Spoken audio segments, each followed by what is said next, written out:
Hey guys, Kev from Nepi here. As most of you know, the board we use in a lot of our videos has gotten scratched, gotten sticky. So tonight, before we go live, I'm going to sit here and prep it. So what you want to do, boards like this, you want to use nothing less than 1,000 grit sandpaper. This way you don't get rid of the picture. You just want to do a light, quick sand it. Just to help get any of the imperfections and impurities off the board. This fucking stubborn ass glitter just won't come off.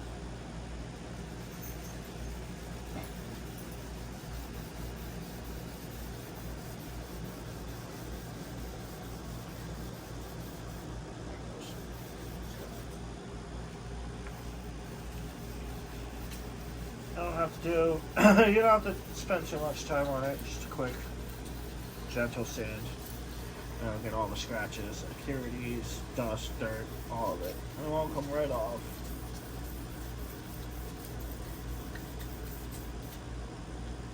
Now,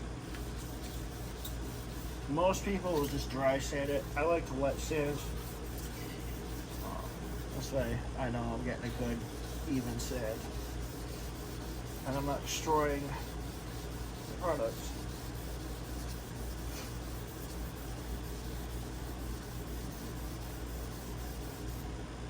A little bit, but not a whole lot. The gates are gone, but I can easily fix that. Oh, what's that? I need a cloth. I need a cloth. I don't have one. I'll use my sock. Just dry it off. After you're done. No. This next part you don't have to do necessarily. I want to, because even after I bought the board, the key for it used to stick. So we're going to give it a little bit of a wax coating. So that we're not going to run into any more issues.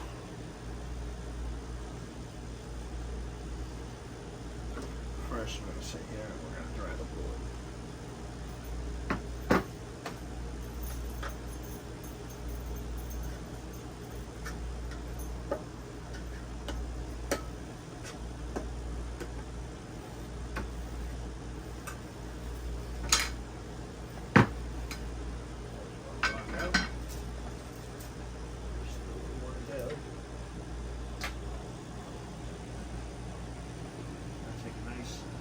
Thin layer.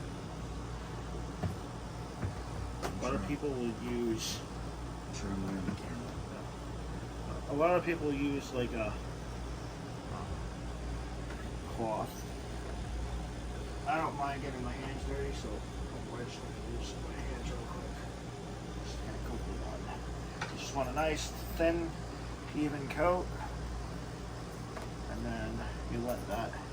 Once you applied your wax, you give it a good 35, 45, between 30 and 45 minutes to dry.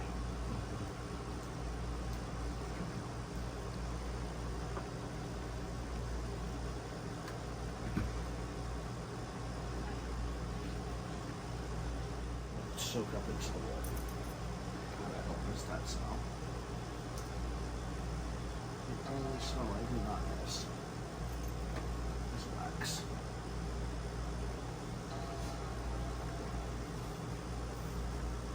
Now, to buff it out, you definitely want to use a cloth. But we will be back when it is time to buff out the board. You can cut it.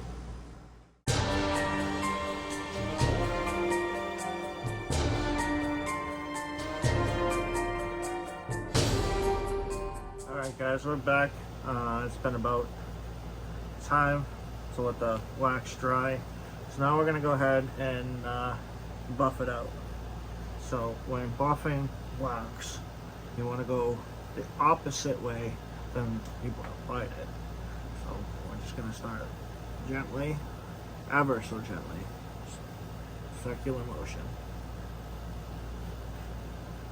And now if you notice, you can see the board getting a little bit brighter.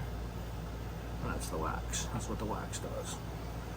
It coats it, it seals it, and it protects it.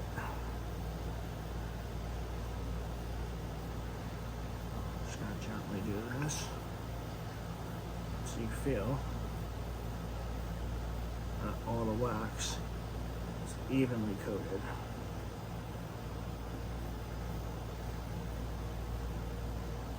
And buffed out.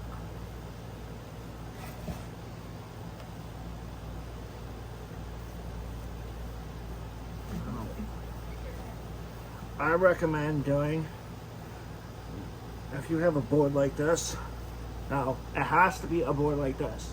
It cannot be a Ouija board that's store-bought. That will not work. You will destroy that board. This has to be a custom-made wooden board. You try this on a you know, a $20 board from Walmart, and you're gonna destroy it. But I recommend doing this about once a year, preferably in the summertime, because then you're not going to have a lot of heat stress on the wood or a lot of moisture getting into the wood. Let's switch out our cloth here. I'm using napkins because that's about all I have. You really want to be using a microfiber cloth for this, but if you're in a pinch and it's all you've got, a good Kleenex will do the same thing.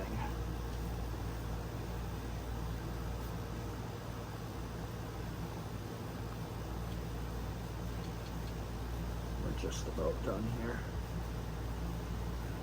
Now, you don't want to fully dry it out, because then you basically wasted your time. You want to dry it out just enough so that it's not greasy.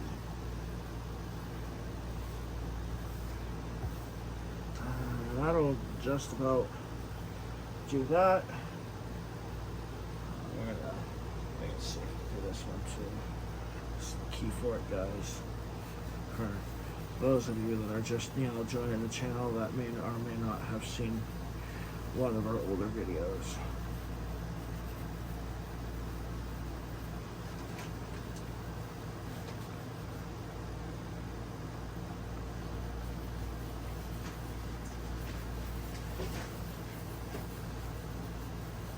And these are never to be stored together.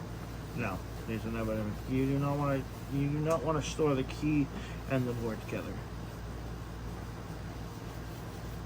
And if you have to ask why, you shouldn't have a Ouija board to begin with.